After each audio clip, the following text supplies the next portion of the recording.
demonstrate how you can sign in if you were signed out or logged out from the app. Signing in basically means proving that you control your key.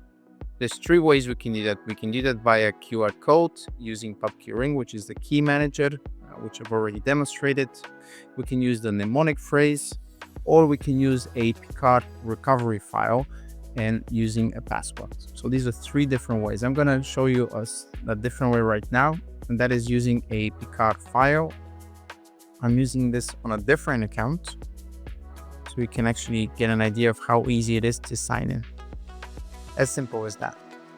Now, what's happening behind the scenes is probably even more interesting and important. So the home server needs to know where to find you. But instead of relying on centralized servers like I can, which is kind of the monopoly right now, we can do that in a more decentralized way.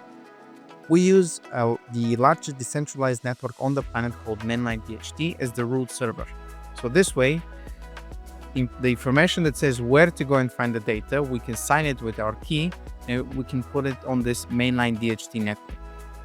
This way, instead of trusting a specific company to own the domain and censor you, or whenever the government tells them to, we place this data into this network, which has the ability to store the data in a very organized way without any latency and can be found very, very quickly.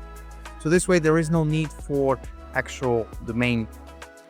We just use our key as our domain. And more importantly, we retain the ability to change the location if the person who's helping us serve the data or the home server is no longer trustworthy.